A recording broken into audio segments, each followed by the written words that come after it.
안녕하십니까. 여러분과 이제 실전 모의고사를 풀어보도록 하겠습니다. 실전 모의고사 1회인데요. 모의고사는 원래 그 시험 수준에 맞추기도 하고, 그리고 대개 모의고사는 시험 출제 실제 수준보다 조금 어렵게 출제하는 것이 일반적입니다.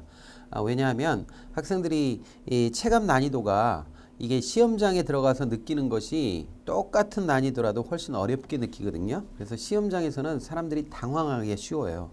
그래서 그런 것도 우리가 이제 시험을 볼 때, 모의고사를 볼 때 항상 연습을 해야 되기 때문에 좀 어렵게 출제하는 경향이 있습니다. 여러분과 같이 우리 책 뒤에 있는 이 부록에 있는 실전 모의고사 1회분, 2회분을 풀어볼 것인데요. 그 중에서도 1회 실전 모의고사가 굉장히 어렵습니다. 어렵게 출제를 해놨습니다. 그거는 뭐 여러분들을 뭐 골탕 먹이려고 그러는 거 아니고요. 여러분들이 이러한 문제도 있다라는 문제 유형을 좀 체감을 좀 더 확실하게 하고, 그리고 실제 시험장에 가서 조금 난이도가 높더라도 그런 문제를 대하더라도 당황하지 않게 하기 위해서 하는 그런 취지가 있으니까 여러분들이 그런 것을 생각하시고, 좀 어렵더라도 여러분들이 좀 참을성을 갖고 같이 공부하시면, 그러면 그 어려운 문제가 나와도 여러분들이 당황하지 않고 잘 풀어서 답을 낼 수가 있을 거라고 생각합니다. 자, 여러분 1번부터 문제 풀어보도록 하겠습니다. 1회 실전 모의고사입니다. 저는 68번까지 맡고 있고요. 68번까지 세 번에 걸쳐서, 세 강의에 걸쳐서 수업을 하도록 하겠습니다. 먼저 1번 문제 살펴봅니다.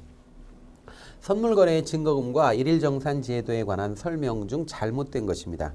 자, 선물은 증거금과 일일정산 제도가 있죠. 그래서 증거금을 이렇게 걸어놓고 하루 단위로 종가 기준으로 해서 정산을 해서 그 다음날 12시에 통장 계좌에다가 12시까지 돈을 넣을 수도 있고 뺄 수도 있습니다. 이렇게 해서 일일 정산을 하게 됩니다. 그 잘못된 것을 고르는 겁니다. 1번 전일의 선물 가격과 당일의 선물 가격의 차이에 해당하는 금액을 이길 다음날입니다. 다음날 12시까지인데요. 결제하도록 하는 일일 정산 제도가 있다. 맞죠? 두 번째, 일일 정산 결과 계좌의 잔액이 유지 증거금 수준 이하로 떨어지면 선물회사는 마진콜을 통보하죠. 그래서 돈을 더 채워 넣으라는 그런 주문을 하게 됩니다. 고객에게. 그걸 마진콜이라고 그러죠. 옛날에는 실제로 거래소에서 전화를 했대요. 그래서 마진콜이라고 합니다. 세 번째, 마진콜을 통보받았을 때 고객은 다음날 12시까지 선물회사에 추가 증거금을 현금으로 납입해야 됩니다. 여기서 현금이 원칙입니다. 현금이 원칙이고요. 다른 거는 뭐 대형증권이나 이런 거는 납입이 안 되는 겁니다. 원칙적으로 다 현금입니다. 그리고 이때 증거금은 추가 증거금인데, 추가 증거금은 항상 유지 증거금이 아니라 개시 증거금 수준까지 채워넣어야 된다는 거 명심하시기 바랍니다. 네 번째, 추가 증거금의 납입 수준은 유지 증거금 수준에 맞추면 된다. 틀렸죠. 유지 증거금이 아니고 개시 증거금이라고 제가 말씀드렸죠. 그 수준에 맞춰야 됩니다. 그래서 4번이 틀린 거네요. 2번 보겠습니다. 선물과 옵션 거래에 관한 설명 중 잘못된 것을 지금부터 고르는 겁니다. 선물과 옵션을 비교한 건데요. 1번 풋옵션의 경우 기초자산 가격이 행사 가격보다 높을 때는 내재 가치는 양의 값을 갖는다. 이렇게 됐는데 이거 틀렸죠. 그러니까 풋옵션은 기초자산 가격이 행사 가격보다 높을 때가 아니라 낮을 때 양의 값을 갖습니다. 지금 기초자산 가격이 행사 가격보다 높을 때 내재 가치가 양의 값을 갖는 건 풋옵션이 아니라 콜옵션이에요. 그러면 왜 그러냐면 우리가 항상 만기 가치를 얘기할 때 콜옵션의 경우에 이게 콜이다 그러면, 콜이면 어떻게 결정되냐면 기초자산의 만기 가치 마이너스 행사 가치와 0 둘 중에 큰 것, 이렇게 합니다. 그 다음에 만약에 이게 풋이다 그러면 풋의 만기 가치는 어떻게 산정하느냐면 맥시멈 둘 중에 큰 것인데요. 어떤 거냐면 행사 가격과 기초자산의 만기 시의 가치, 아니면 0 둘 중에 하나입니다. 그러면 이게 이제 지금 중간에 가치를 매길 때도 마찬가지입니다. 콜옵션의 가치는 이게 기초자산 가격이고 그다음에 이게 행사 가격이거든요. 그래서 기초자산 가격이 행사 가격보다 크다면, 이렇게 크다면, 그러면 여기서 분명히 양의 값이 되죠. 양의 값이 되죠. 왜냐하면 백이니까, 여기 백이니까 이게 양의 값이 되고 0보다 양이 크니까 콜옵션의 경우에는 기초자산 가격이 행사 가격보다 크면 양의 값을 갖는 거고요. 풋옵션은 행사 가격에서 기초자산 가격을 뺀 거잖아요. 그러니까 행사 가격이 기초자산 가격보다 커야 양의 값을 갖는 거예요. 그래야 빼기 하면 플러스가 나오기 때문에 양의 값을 갖는 거죠. 그래서 풋옵션의 경우는 요 기초자산 가격과 행사 가격이 바뀌어야 됩니다. 그래서 1번이 틀린 겁니다. 2번 선물 거래는 매수자와 매도자 모두 증거금을 내지만 옵션은 매도자만 증거금을 납부하면 됩니다. 맞는 건데요. 옵션의 경우에 매수자는 프리미엄을 지불했기 때문에 모든 대가를 미리 다 치렀어요. 그렇기 때문에 증거금을 납입할 필요가 없습니다. 3번 선물의 경우 거래자 모두 계약 이행 의무를 갖지만 옵션의 경우 매수자는 권리만 있어요. 그리고 매도자는 의무만 있습니다. 그래서 권리와 의무가 분리됐다 이런 표현을 쓰죠. 네 번째 내가격 옵션의 내재 가치는 기초자산 가격에서 행사 가격을 차감 빼서 결정된다. 맞죠? 지금 보세요. 콜옵션의 내재 가치가 어떻게 결정된다고요? 기초자산 가격에서 행사 가격을 뺀다. 차감 뺀다. 기초자산 가격에서 행사 가격을 뺀다. 맞죠? 그래서 4번도 맞았습니다. 그래서 2번 해결했고요. 3번 보겠습니다. 다음 상황에서 적절한 선물 투자 전략은? 이란 문제예요.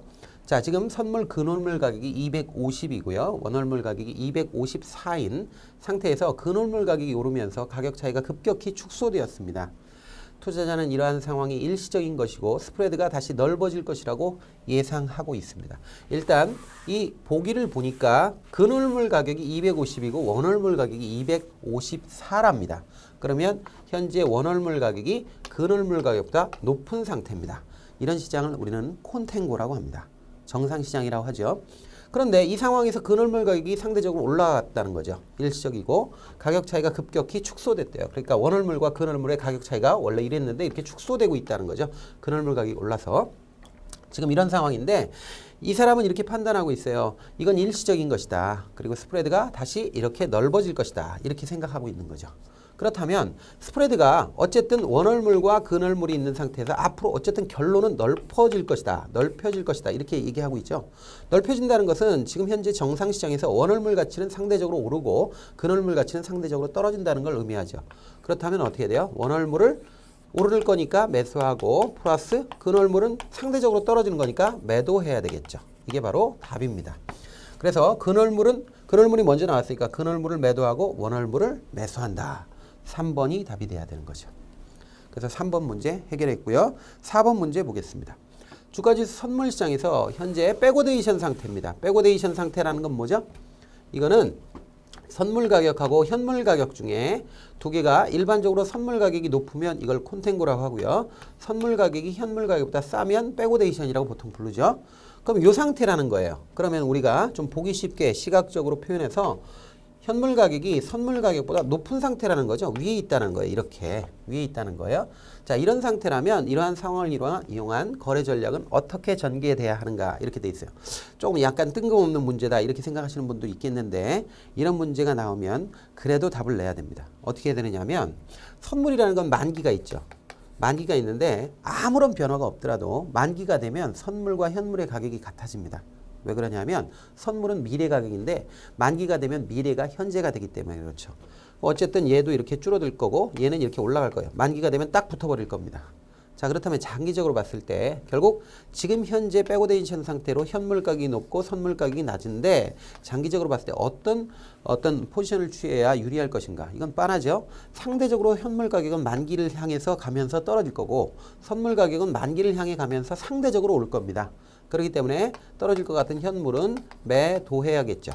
그 다음에 선물은 매수해야 된다라는 거예요. 이것도 조금 전의 문제와 개념은 비슷한 개념입니다. 그래서 현물을 매도하고 선물을 매수한다. 3번이 답이 되어야 되는 거죠. 그래서 4번 문제 이렇게 해결했고요. 5번 문제 보겠습니다. 5번 문제는 우리 시험에서 꼭 나오는 문제죠. 계산 문제로 꼭 나옵니다. 그래서 거의 대부분 1번에 나옵니다. 1번. 1번으로 나오는 경우가 많습니다. 첫 문제로 많이 나옵니다. 자, 5번 A 주식의 주가가 20만 원이고요. 주식의 연 배당 수익률이 2%고요. 선물의 잔존 만기가 90일입니다. 그리고 이자율이 6%라고 할 때 주식 선물의 이론 가격 뭐냐 해서 이산복리 가정한다. 신경 쓸 필요 없고요. 자, 이렇게 되는 겁니다. 공식을 바로 써서 대입을 하셔야 돼요. 그래서 곱하기 기간인데 기간은 아무 말도 없으면 365분의 잔존 만기 이렇게 하면 되죠. 자, 그러면 여기다 대입을 하면 20만 원이라고 그랬으니까 20만 원을 대입합니다. 플러스 20만 원의 일정 비율을 더해줘야 되는데 어떤 비율이냐면 이자율은 6%니까 그냥 6%로 하겠습니다. 그 다음에 배당 수익률은 2%로 하겠습니다. 그 다음에 365분에 90일 남았다 그러죠. 91 이렇게 해서 계산기를 두드려 주시면 선물 가격이 나옵니다. 그럼 이게 계산기를 두드리면 얼마가 나오냐 하면 21만 1972원 이렇게 2번으로 나온답니다. 그러니까 여러분들은 이걸 계산기를 두드려서 확인을 하세요. 자, 다음 문제 6번 문제 보겠습니다. 주가지수 선물의 가격 결정 변수와 선물 이론 가격의 관계를 나타낸 것 중 잘못된 것입니다. 이자율이 배당 수익률보다 높다고 일단 가정합니다. 자, 선물 가격이 만약에 그 기초자산이 주가지수라고 한다면 이 문제에서 보시면 주가지수 선물이라고 그랬죠. 그러면 선물의 기초자산이 뭐다? 주가지수다 이 말이야. 그러니까 코스피 200 지수라는 거죠. 그러면 이때 선물의 가격에 영향을 미치는 요인은 뭐냐? 네 가지 요소다 이거죠. 현물 가격, 이자율, 배당 수익률, 기간 네 가지 요소다 이 말이에요. 그럼 네 가지 요소가 가만히 보면 여긴 플러스고 여기는 생략돼 있지만 이것도 플러스고 요것만 마이너스고 요건 플러스입니다. 양의 값이죠. 그래서 선물 가격이 올라가기 위해서는 먼저 현물 가격이 오르면 선물 가격이 올라가고요. 이자율 높아지면 선물 가격 높아지고요. 배당 수익률은 마이너스가 붙었기 때문에 반대로 움직입니다. 그래서 배당 수익률은 작으면 선물 가격 커지고요. 기간이 길어서 원월물일수록 선물 가격 비싸집니다. 이게 이제 정상시장이라고 가정했을 때 당연히 이렇게 되는 거죠. 그래서 현물 가격과 선물 가격은 비례하고 이자율과 선물 가격도 비례하고 기간과 선물 가격도 비례하는데 오직 only one 오직 하나 뭐냐면 배당 수익률과 선물 가격은 반대로 움직입니다. 그러니까 여기 빨간 본필로 되어 있는 건 모두 화살표 방향이 같은 방향이고 파란 것만 반대 방향이죠. 그러면 이 경우에 자 코스피 200 지수는 현물 가격이죠. 화살표 방향을 보면 같은 방향이니까 맞고 이자율은 화살표 방향 올라갔는데 얘는 떨어졌죠. 그러니까 이자율 틀렸어요. 이자율은 뭐예요? 비례합니다. 같은 방향으로 움직입니다. 이자율이 높아지면 선물 가격도 높아지고 이자율이 떨어지면 선물 가격 낮아집니다. 그래서 2번이 답입니다. 틀린 거예요. 3번 배당 수익률은 반대로 움직이겠죠. 화살표 방향이 반대라는 건 반비례한다는 거니까 맞죠. 잔존만기는 같은 방향으로 움직이겠죠. 잔존만기가 길면 선물 가격 올라가고 잔존만기가 줄어들면 선물 가격 떨어진다는 얘기예요. 맞는 거죠. 2번만 틀린 겁니다. 6번 이렇게 해서 확인을 했고요. 7번 보겠습니다. 7번 주가지수가 200이고요. 단기 이자율 6%, 주가지수의 배당 수익률이 2%입니다. 이것도 뭐 조금 전 문제하고 똑같이 비율 정했죠. 선물의 잔존만기는 6개월인 주가지수 선물시장의 가격이 시장 가격이 203.30입니다. 거래 비용이 없다고 할 때 시장 상황에 관한 설명으로 올바른 것을 고르는데 이런 문제가 나오면 일단 이론 가격부터 한번 구해줘야 돼요. 이론 가격을 먼저 구해줘야 되는데 자 일단 이론 가격은 얼마냐면 금방 우리가 했지만 F는 S 플러스 S의 R 마이너스 D 곱하기 365T 이걸 생각을 하시면 그대로 대입만 하면 되겠죠. 주가지수 200이고요.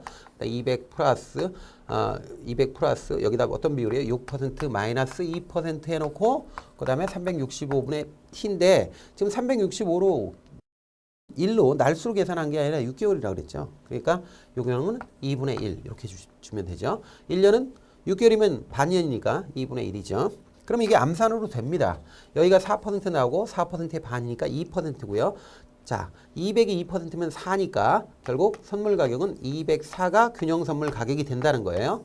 그럼 204가 균형 선물인 상태에서 시장 가격이 얼마래요? 203이래요. 그러니까 204.00이 균형 가격인데 203.3이라니까 시장 선물 가격은 지금 저평가된 겁니다.